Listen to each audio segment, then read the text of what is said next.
Ma grande question du moment, mais pourquoi je n'ai pas commencé la musique directement avec l'improvisation? Là, il y a 15 jours, je t'ai parlé d'une méthode pour apprendre à improviser, pour apprendre le jazz. Et je me rends compte vraiment de l'importance de l'improvisation et de son utilité dans notre apprentissage. Donc ça va être le sujet d'aujourd'hui. Bonjour et bienvenue dans le podcast Accroche-toi, un rendez-vous hebdomadaire à destination des musiciens débutants ou un peu plus expérimentés. Si tu es à la recherche de motivation, de conseils, d'outils, de ressources pour mieux progresser, pour être plus efficace dans ton apprentissage, pour dépasser tes blocages et ainsi avancer avec confiance et plaisir dans ce monde de la musique, tu es au bon endroit. Je suis Camille Houdard, j'ai moi-même débuté la musique, la clarinette à l'âge adulte et je veux ici te faire profiter de mes plus belles découvertes et expériences qui j'espère pourront t'aider à ton tour et t'inspirer. Je te souhaite une très belle écoute.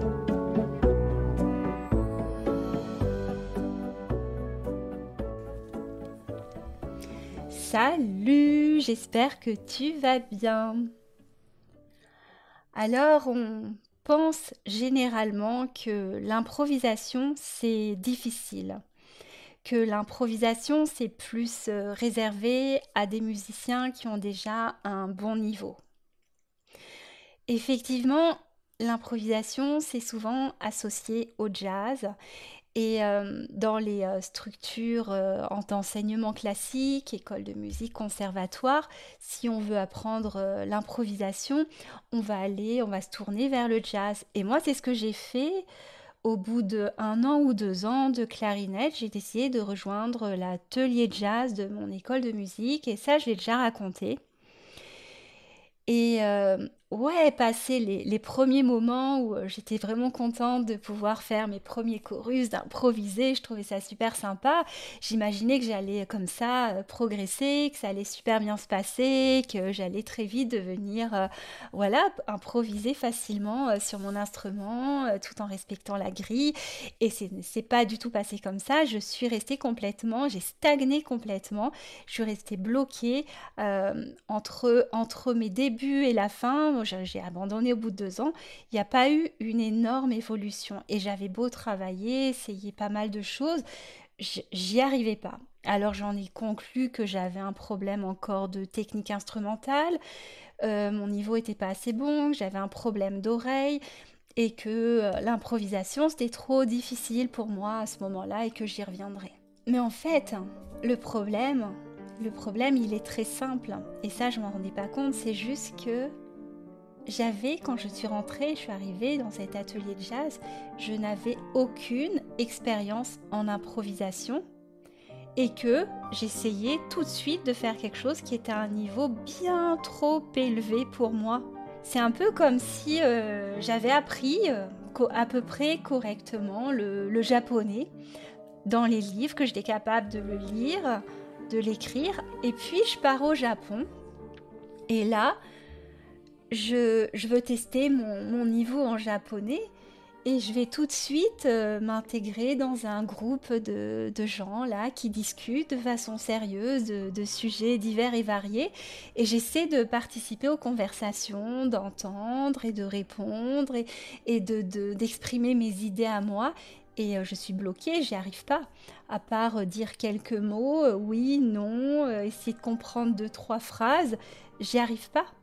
Parce que le problème, c'est que je ne me suis pas entraînée au préalable. Je ne suis pas encore capable, par exemple, d'aller dans la rue pour demander mon chemin. Je ne me suis pas entraînée à discuter de façon simple avec juste une personne et à dire des choses complètement basiques. Je ne suis pas capable d'aller acheter des sushis dans le magasin de sushis ou autre. Et tout de suite, j'ai envie de tout de suite de m'intégrer, de discuter avec les gens et surtout dans un groupe où il y a plusieurs personnes et de comprendre la conversation. Et ça marche pas. Donc, l'improvisation, non, ce n'est pas difficile. Sauf qu'il faut vraiment commencer à un niveau débutant. Et oui, l'improvisation, c'est accessible à tout le monde et même aux débutants, sauf qu'il faut partir de la base. Et même, ce que je veux dire, c'est qu'on a vraiment intérêt, quand on commence la musique, à débuter tout de suite l'improvisation. Mais pas en allant chercher les méthodes de jazz qui sont déjà très complexes, hein, même quand il s'agit d'apprendre un blues, parce qu'il y a tous ces changements, ces grilles avec ces changements d'accords et c'est vraiment difficile. Mais partir avec méthode ultra basique qui soit adaptée à des musiciens débutants qui découvrent la musique. Et ça, je l'ai compris, mais ça j'en ai parlé il y a 15 jours, mais je l'ai compris en découvrant cette méthode américaine qui s'appelle Improvise for Real et qui est vraiment adaptée aux débutants et qui propose une façon d'apprendre l'improvisation en partant vraiment du début de la base. Alors, contrairement au jazz, on ne va pas improviser sur des suites d'accords. On va juste commencer par explorer la gamme chromatique. La gamme chromatique, elle est composée des 12 notes qui existent dans la musique, qui sont espacées entre elles d'un demi-ton. Donc on va prendre notre instrument et puis jouer tranquillement cette gamme chromatique. Si ça t'intéresse, j'avais fait une petite vidéo pour montrer comment le faire sur Instagram. Et une fois qu'on a bien maîtrise cette gamme chromatique, après sur plusieurs octaves en fonction de ton instrument, eh bien on va pouvoir déduire la gamme majeure. La gamme majeure qui est constituée de 7 notes qui sont espacées soit de tons, soit de demi-tons. Alors après, il faut savoir que la gamme majeure, donc c'est Do, Ré, Mi, Fa, Sol, La, Si, Do. On peut le dire aussi plus simplement 1, 2, 3, 4, 5, 6, 7, 1. Et tout ce qu'il y a à retenir, c'est qu'entre le Mi et le Fa, il y a un demi-ton, et entre le Si et le Do. Ou bien on peut dire entre le troisième et le quatrième degré, ou entre le septième et le premier degré. Et le reste, ce ne sont que des tons. Un ton, c'est deux demi-tons. Donc voilà, pour t'expliquer. Donc après, tu pars de n'importe quelle note, d'un do dièse, d'un ré, d'un mi, d'un fa, voilà, de ton instrument, et tu vas pouvoir ainsi comme déduire, construire, jouer la gamme chromatique parce que tu sais comment elle fonctionne.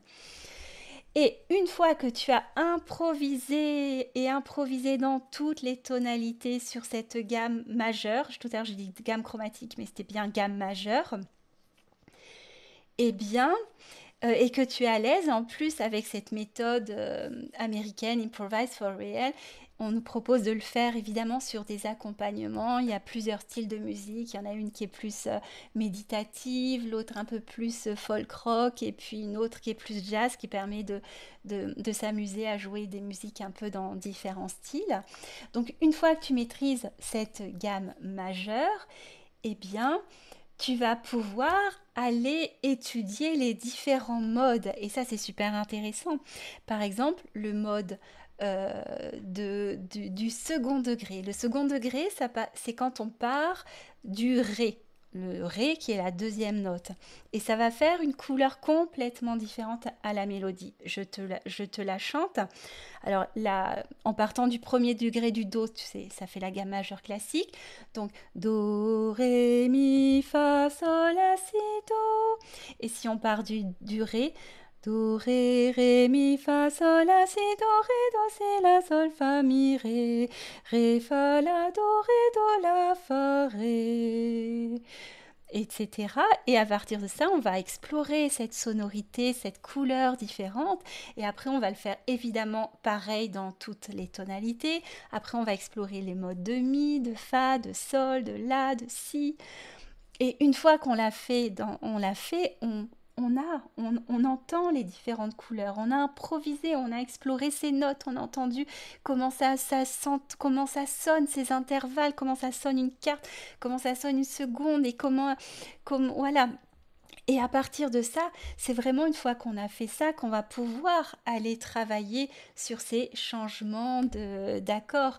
Et ces changements d'accords, ça pourrait être, par exemple, en jazz, on va avoir par exemple une suite qui est assez courante, qui est le 2, 5, 1, où on commence par avoir l'accord du second degré, donc ré, mi, fa, ré.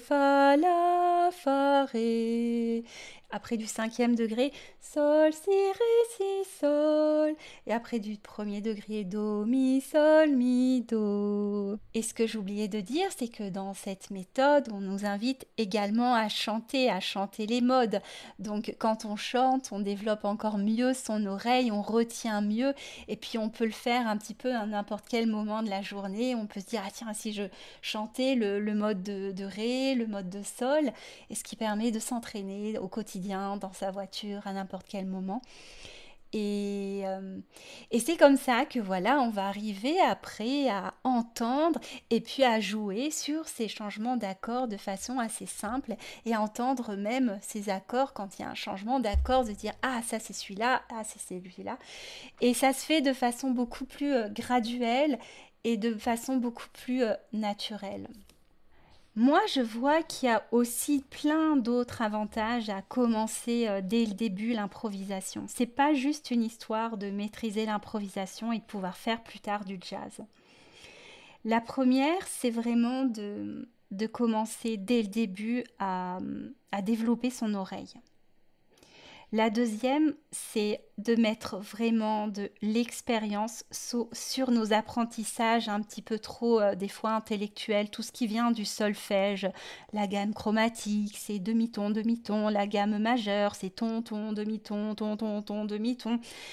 Pour que ça rentre bien, pour qu'on le retienne, c'est beaucoup plus efficace d'aller l'expérimenter pour vraiment l'implémenter.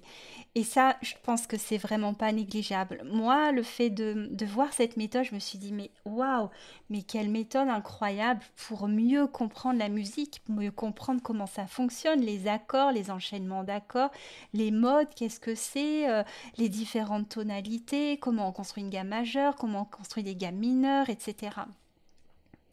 Après, autre avantage, c'est celui quand on joue par soi-même sur son instrument, qu'on explore toutes ces gammes, c'est qu'on va développer notre musicalité parce qu'on va chercher les notes qui sonnent bien.